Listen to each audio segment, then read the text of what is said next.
Investigation into allegations of conflict of interest and public fund theft in the county. Kenya joins the rest of the world in marking the International Day of Zero Tolerance against female genital mutilation, with deep concerns over surging cases in Kenya.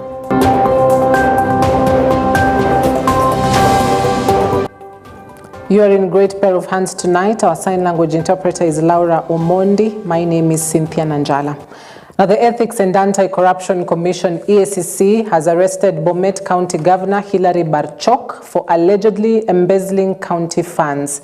The EACC told the media on Thursday that Barchok was apprehended on Thursday morning and that the commission officers raided his residence. The operation is part of an ongoing investigation into allegations of conflict of interest and public fund theft in Bomet County, in which the governor is a suspect. Following process, Barchok was escorted to the EACC South Rift regional offices in Nakuru for statement recording.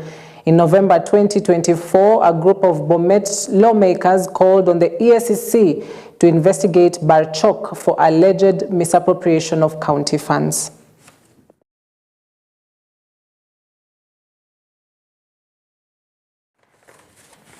All right, moving on. The Senate has warned that a new sharing of revenue proposal by the Commission of Revenue Allocation will see 31 counties lose over 10 billion shillings as their share of revenue allocation will be slashed in favor of marginalized counties.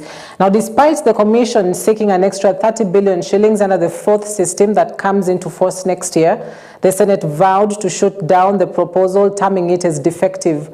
This came as the Commission say that there will be a 12 billion shilling stabilization fund to cushion counties affected by the new system. On the other hand, 7 counties, mainly in the north and Kenya, will benefit from an extra 7 billion shillings in the fourth system, which is based on 4 parameters according to the Commission. This emerged at the end of a 3-day mid-term assessment retreat for the senators in Naivasha, in which the Senate agreed that no county should lose in revenue allocation. We were presented with a new or the fourth revenue sharing formula, and unfortunately we have seen new parameters like income distance which has been introduced, while the sector-based formula has been dropped. What's happening is if you use the new parameters versus the that parameters which were sector-based, we have a little issue because most of the that one counties are losing money, of which I don't know how CRA expect the formula to sail through the Senate when that one counties are losing money. The proposition or the proposal by CRA, if you run that particular simulation based on 387 billion, that one counties will lose.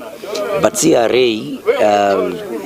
is arguing that they'll be looking for some 30 billion Kenya shillings to be able to do what they are calling a stabilization effect. But now the question that we have been having is how sure are we that we'll be able to get that CRA is going to get a 30 billion to stabilize so that no county loses. If the national government adds counties money to 417 billion, no county will lose. So that increment is not as a function of the formula, but it's as a function of natural increment on the revenue that counties are getting. So we are telling CRA that their formula could only make sense if and only if that formula is applied to the current money that counties are getting, which is 387 billion, then no county loses. That's what is supposed to be the base year, including Migori County, which if you apply that formula that they are proposed into the current revenue that we are getting from national government, my county alone loses 200 million. This is to ensure that no county gets less than what they were allocated in the previous year, which is this year of 2024-2025. You will see later that no county gets less than what they were allocated in the year 2024-2025 because of the stabilization factor. No county loses. No county. Well, President William Ruto has castigated those opposed to livestock vaccination program by the government, terming them fools. The president spoke in Garissa County during his 4-day working trip of the Northeastern, saying the plan targets 8 million livestock. The president's trip of the Northern Kenya entered its 3rd day today. Wewe unaenda kumsikiza mtu ya kupanda ndengu, ati anakuambia usichanje ng'ombe yako. Yeye hana ng'ombe. Wewe utafuata hiyo maneno ya mtu ya? Na wewe umekuwa ukichanja ng'ombe yako miaka hii yote. Alafu mtu akuja hapa na Kiingereza na Kiswahili kingine akwambia ati usichanje ng'ombe yako. Ati kuna mtu mwingine sijui anaitwa Bill Gates sijui nani. Bill Gates ako wapi hapa Garissa? Kuna Bill Gates hapa Garissa? Si ng'ombe ni ng'ombe yetu. Si hawa madaktari ni madaktari wetu. Si dawa tumetoa hapa Kabete. Sasa Bill Gates anaingilia wapi hapa ndani? Hiyo ni mambo ya upumbavu na wakwende kabisa. Na mkiona wale wanalalamika ni watu sijui wamesomea wapi. Si mimi niko na PhD. Si mimi naelewa nini inaendelea Kenya. Sasa mimi napata watu wengine wako na elimu kidogo wanajaribu kunifundisha. Mnanifundisha kazi gani? Well, Kenya's Attorney General Dorcas Oduor has assured Kenyans of government's commitment towards the reconstitution of the Independent Electoral and Boundaries Commission, IEBC. Oduor says the speed with which the government gazetted the committee that will appoint IEBC commissioners after courts lifted the stay orders against appointment of the committee should be treated as a sign of the state's commitment to reconstitute the electoral body. Oduor therefore urged Kenyans to apply for the advertised positions and not just make noise on the other side of the fence. When you talk about urgency, depends on what you're talking about. I think the government is committed to have the IBC reconstituted and operationalized as soon as possible, and you have seen from the action of the government. Immediately there was a court case that stayed the act of the action of the president from gazetting the committee that was going to appoint IEBC commissioners. Immediately that stay was uplifted. We went ahead and gazetted the committee. The committee has already advertised. I hope you have applied so that you be part of it, because you cannot always complain when you are outside. Now we have an advert. All Kenyans are open to apply. Please apply, go for the interview so that you can speak from inside, because there is an opportunity for all of us to be part of it. All right, now let's switch to a growing concern. Kilifi County Steering Group stakeholders have issued a warning about an impending hunger crisis in the county. The lack of sufficient rainfall has affected food availability and access for residents, leaving thousands vulnerable and at risk of malnutrition. Urgent interventions and support are needed to address the situation and ensure that the residents of Kilifi County receive the assistance they require to survive this challenging period. Our reporter Destiny Mbatha has more.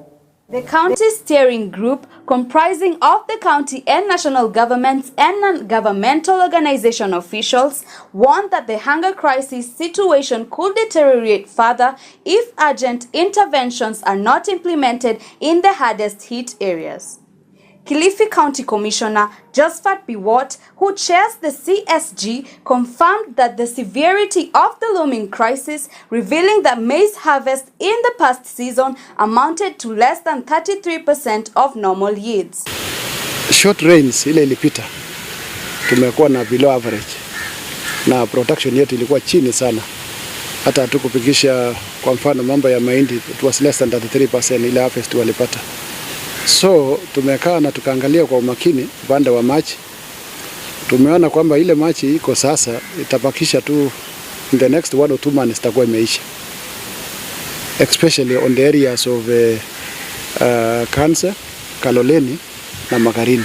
Josephat Biwott further stated that the water and food shortages have already intensified in Ganze, Kaloleni and Magarini sub-counties, where some areas have completely run dry.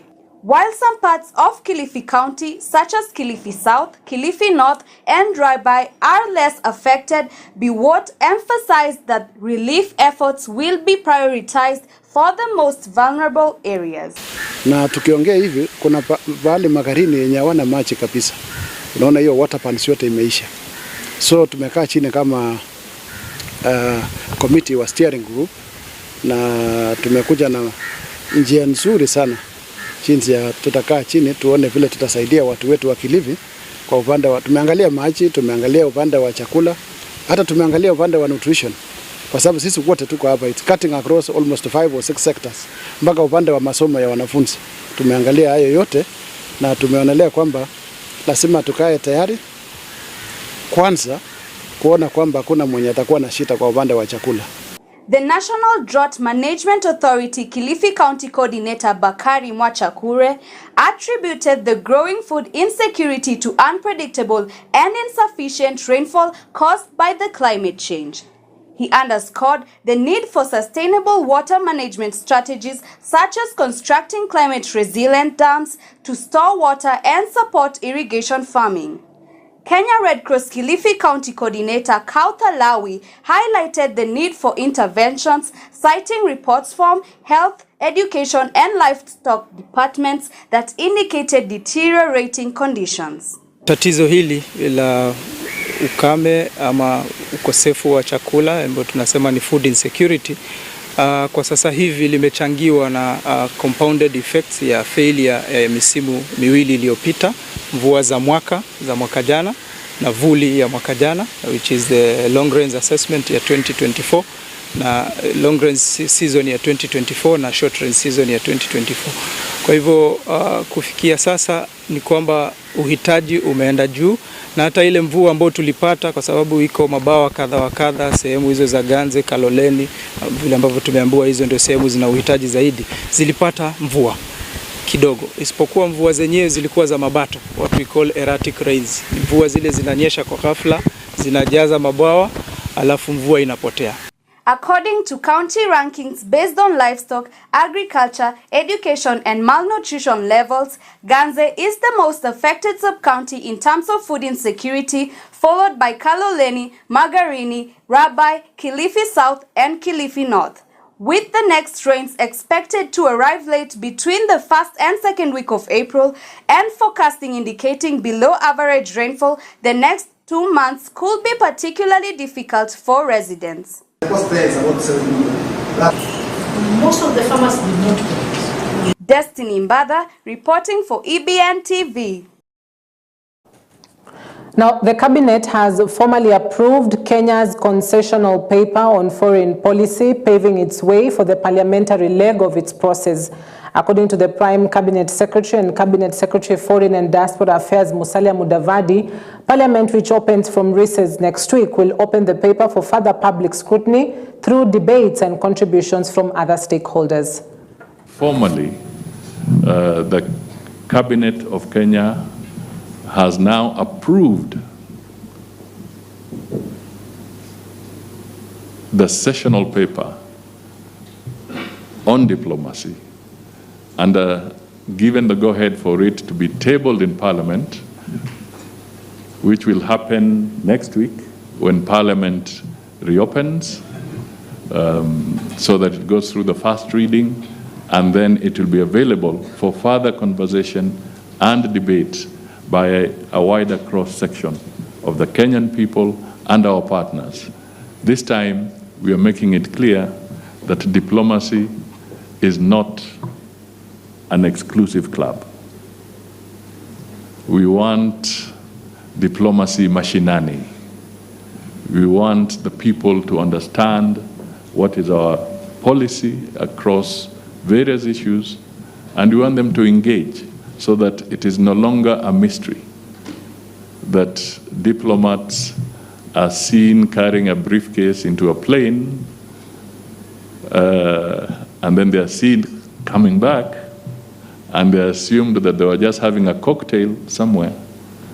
Let us share in reality what is all this diplomacy.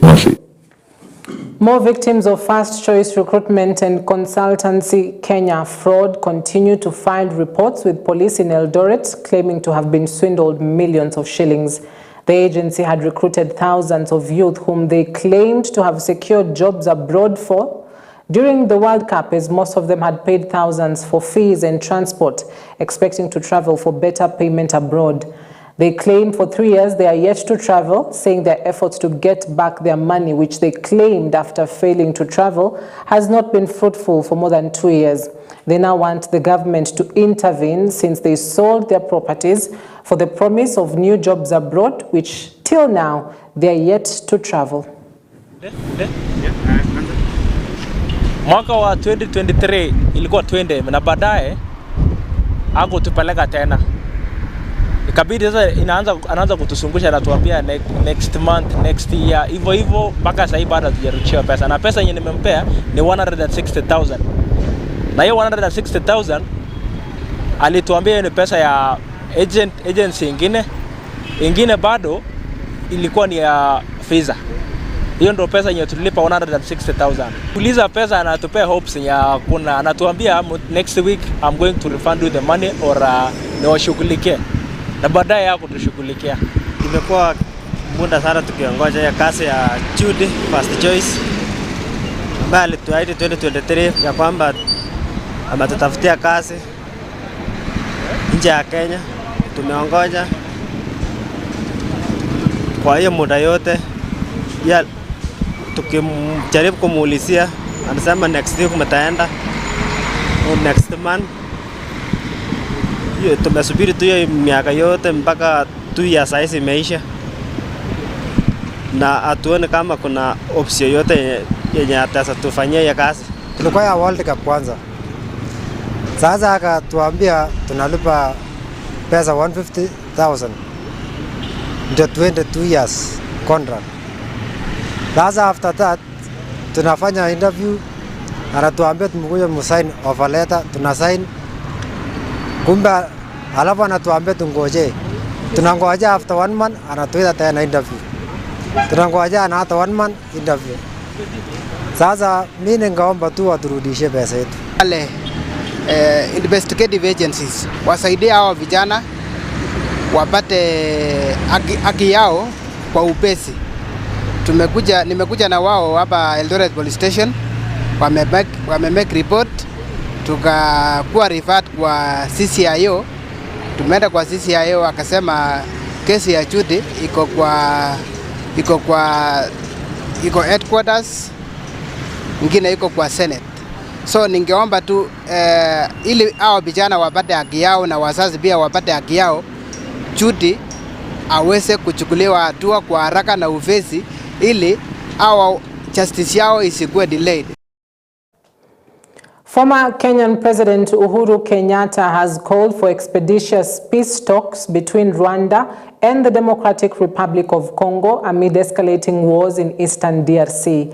Through his spokesperson Kanze Dena, Kenyatta, as the facilitator of the East Africa Community-led Nairobi process, noted there is an urgent need for renewed peace talks between the warring states. The EAC-led Nairobi process is a regional peace initiative aimed at resolving the conflict in the Eastern Democratic Republic of Congo.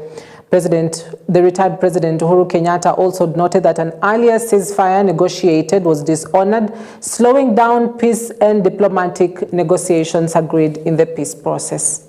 Now, despite efforts to maintain dialogue, including consultations between the facilitator, President Tshisekedi of DRC, and the M23 leadership, the political and security landscape in the DRC became increasingly unstable. Following the December 2023 elections in the DRC, the formation of a new government delayed the resumption of the Nairobi process. While engagements with key stakeholders continued, the lack of political momentum coupled with renewed hostilities in North Kivu and South Kivu has significantly undermined the progress made between the year 2022 and 2023. The M23, once subject to a cease agreement, has now regained control over key towns, including Goma, and fighting has once again escalated across the region. The Nairobi peace process, though temporarily sidelined, remains a critical framework for dialogue and conflict resolution in the eastern DRC. The facilitator remains committed to finding pathways to peace in collaboration with the government of DRC, regional partners, and international stakeholders. However, The recent resurgence of hostilities highlights the urgent need for renewed political will, regional cooperation, and sustained support for peace efforts to avoid further deterioration of the security situation in DRC.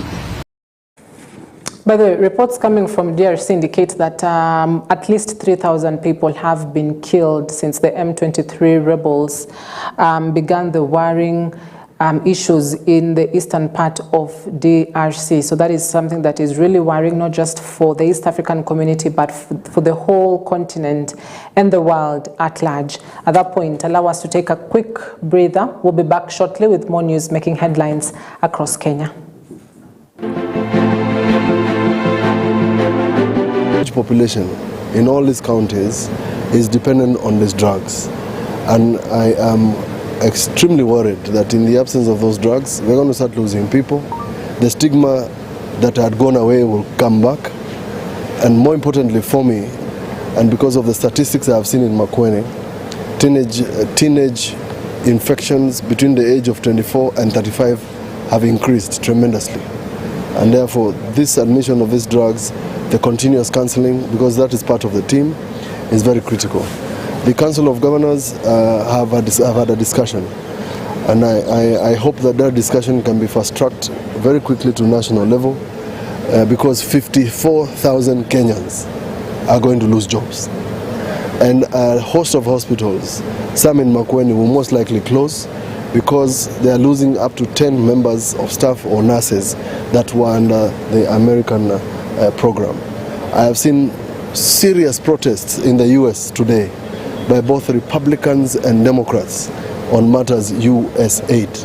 Those Republicans and Democrats, senators, are saying that they are the ones to dictate how their taxes should be spent. And if, like one of the Republicans who was mentioned, that she was a refugee and was a beneficiary of US aid.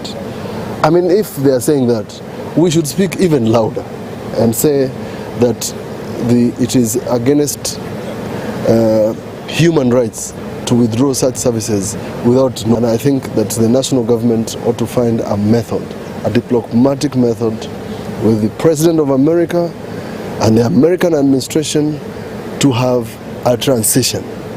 That transition will save lives, and that transition will give us an opportunity as a country to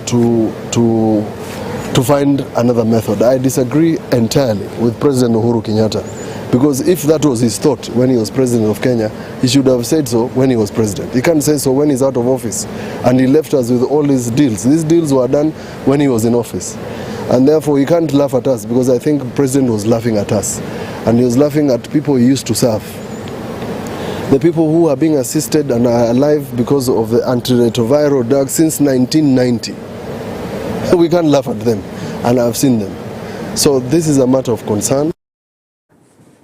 3 people perished in an accident at the Misanga market on the Bungoma-Webuye highway, while survivors are continuing to receive treatment at the Webuye County Hospital. According to the medical superintendent of Webuye Referral Hospital, Dr. David Wanikina, the hospital received 9 wounded, with one of them dying on arrival. Confirming the case, the OCPD of Bungoma South, James Odera, has asked drivers to be careful on the highways as he confirmed the death of the 3. The bodies have been preserved at the Webuye Referral Hospital morgue. Kwa hai tukawasaidia, wakaenda kwa magari wakawapeleka kwa hospitali, lakini wawili, mtoto na mtu mkubwa, waliaga dunia. Hapa mahali petu pako risk kwa sababu kila jioni tunasikia watu wanapiga nduru huku nje.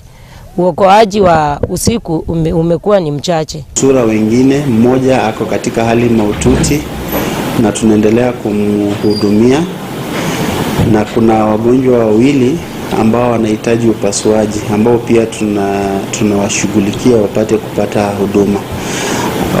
Wale wagonjwa wengine wote wako katika hali salama na tunaendelea kuwahudumia ili wapate nafuu. Kama ilikuwa inaendeshwa mwendo wa kasi, ndiposa japata ajali, na wakati huo mimi kama ofisa wa hii area naomba wenye wanatumia barabara, aswa madrivers, wakati wanaendesha magari wahakikishe wanaenda kwa ile mwendo ambaye wanaweza kudhibiti gari kwa njia ambayo inayofaa wakati ajali inapotokea. Our condolences to the families. Now, as the world observed the International Day of Zero Tolerance for Female Genital Mutilation, Meru County played host to a key event amid rising cases of GBV in the region. Gender Secretary Anne Wangombe and her counterpart, Parliamentary Affairs Secretary Aurelia Rono, have expressed deep concern over the increasing FGM cases. They emphasize that the government is taking firm action through a newly established commission tasked with addressing gender-based violence.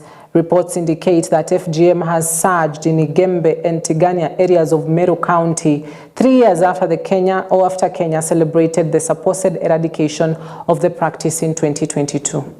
And we have made progress.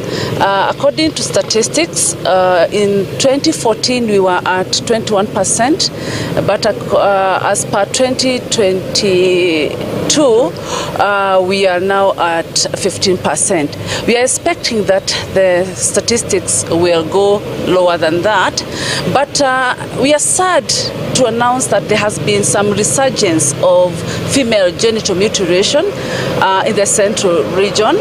And as government, we are determined to curb it. We are here to sensitize each other, to help our young people understand the effect of this harmful practice that is FGM, and we try and see how we eradicate it completely in our country. Former Cabinet Secretary for Sports Rashid Echesa and the chairman of the Union of Former Mumias Sugar Factory Employees, Patrick Mutimba, now want the owner of the West Kenya Sugar Company, Jaswant Rai, to revive the ethanol and electricity production machinery in the Mumias factory sugar to create employment for the residents of the area after an order by President William Ruto. The two have slammed the investor of Mumias Sugar, Sabjit Sarai, claiming that he has prevented the revival of the machinery. They claim Sarai has failed with the management of the Mumias factory and therefore he should close and leave and make way for another investor. Echesa has emphasized that the Rai is the owner of those two machinery and therefore he is investigating legally as ordered by President William Ruto. Rai akuje hata kesho, akuja afungue hiyo distillery na afungue cogen. Si ndio jameni? Ndio vijana wetu wapate ajira. Mama zetu wapate ajira. Si hivyo jameni? Ama nyinyi mnasemaje? Na tunaambia Sarai, wewe uliletwa hapa na Kenya Commercial Bank kusiaga sukari. Kama sukari imekushinda, wewe shika barabara, enda, wacha investor mwingine atafungua hiyo kampuni, atusiagie sukari. Ethanol na cogen ni mali ya Rai. Kwa hivyo hakuna mtu yeyote tutakubali akataze mwenye viwanda kuja kufanya kazi hapa. Rai alinunua ethanol na cogen na ni mali yake. Kwa hivyo tunasema hivi, wanasiasa haswa gavana wa Kakamega na MCS, tunawaambia hivi, kama Rai hata kuja kufungua mtambo wa ethanol na cogen, kama Rai hata kuja kufungua mtambo wa ethanol na cogen, Sarai anakanyaga frame. Sarai afanye nini? Sarai afanye nini? Watoto tumesomesha, hawana kazi, wanahangaika. Watoto wetu wanachukua pikipiki zikiwaua barabarani. Sisi maisha watu wa Mumias hatutaki kutegemea miwa peke yake.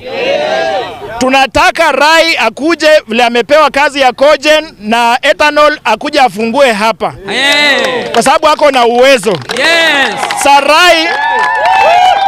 Sarai wakati amekuja Mumias, kama angekuwa na uwezo, amemaliza miaka 3 Mumias, angekuwa amefungua cogen, amefungua ethanol. Hii vita ambayo wanatuletea sisi wananchi wa Mumias hatutaki.